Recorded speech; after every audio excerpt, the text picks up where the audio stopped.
The air in the small village of Ogbomosho crackled with excitement. It was Bisi and Tunde's wedding day, an affair the whole town had anticipated.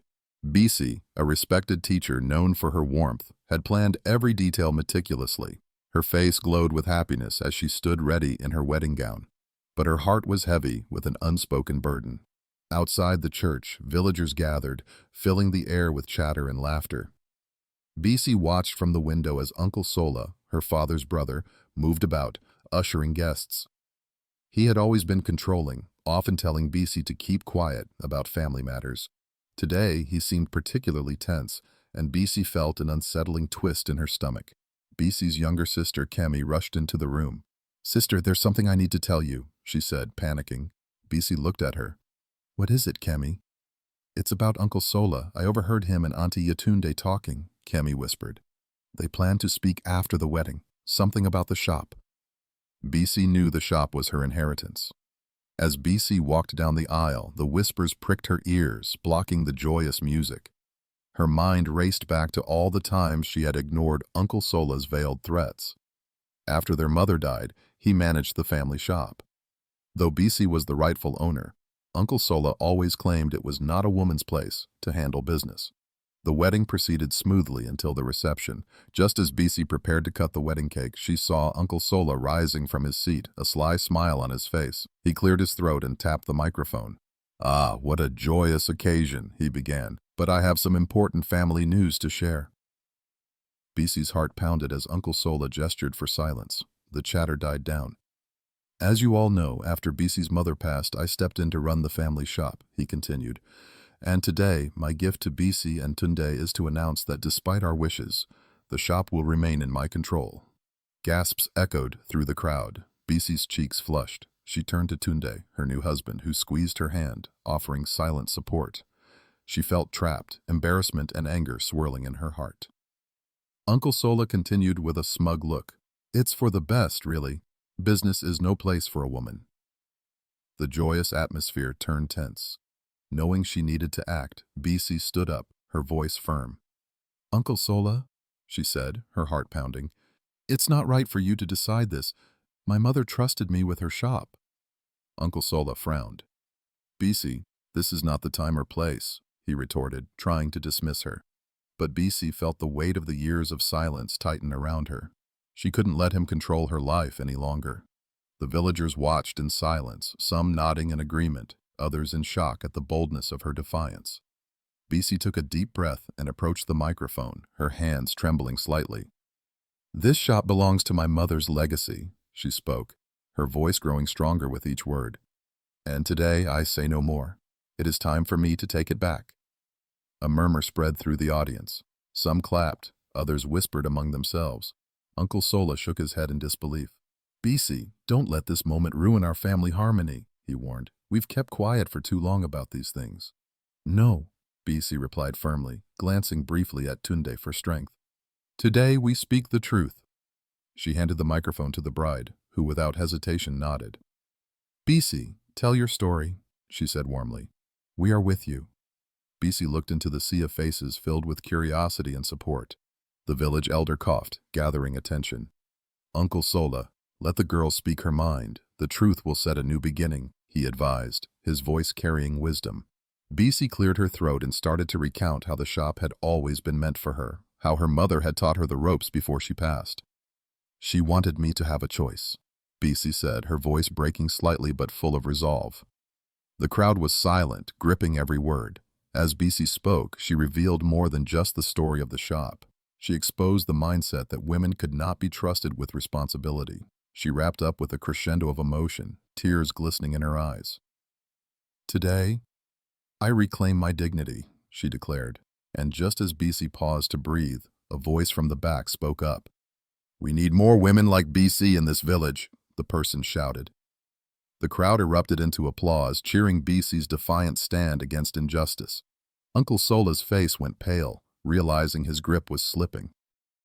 The echoes of applause dwindled, leaving Bisi center stage, her heart a storm of emotions.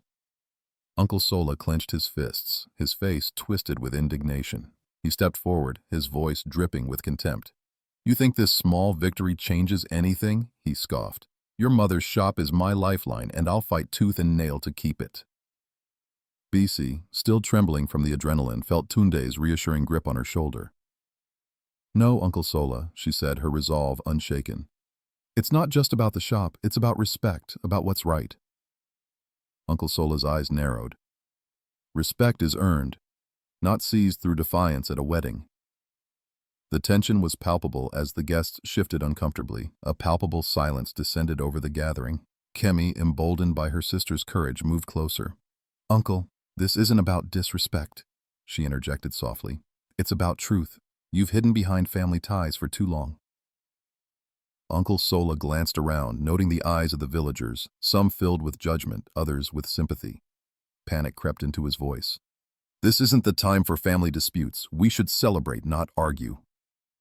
But it was too late. The seed of doubt had already been planted. "I didn't want this to become a public spectacle, Uncle Sola," Bisi said, her voice edged with both sadness and determination. "But ignoring wrong for the sake of peace isn't right anymore." Auntie Yatunde, who had been quiet until now, stood up, her voice trembling as she spoke. "Sola, maybe it's time we did the right thing. The shop was always meant for Bisi. You know this." The words hung in the air, shrouding Uncle Sola in vulnerability. He struggled to hide. His confidence wavered. The family facade was breaking apart. Underneath the gazes of friends and neighbors, Uncle Sola visibly faltered. His shoulders slumped slightly as if carrying an invisible weight. "What do you know of the sacrifices I've made for this family?" he barked defensively, attempting to regain control. Bisi, sensing the crack in his demeanor, approached gently. "Uncle, we've all made sacrifices, but it doesn't justify holding on to something that isn't ours to keep. It's time to heal." The word struck Uncle Sola like a blow. He stumbled back, shaking his head, wounded pride etched in every line of his face. A murmur rose from the crowd, mingled with tones of support for Bisi's unwavering stance and rumbles of disbelief at Uncle Sola's past deeds. Yet the atmosphere was charged with an intangible tension, waiting for something to give. Just then, amidst the confusion, the soft voice of the village elder sliced through. "This family's rift bears scars on all of us," he said, eyes glinting with wisdom. "Secrets, like wounds, must be aired to heal." Bisi felt the words resonate deep within her, but the path ahead still felt clouded. The remnants of Uncle Sola's authority lingered like a shadow.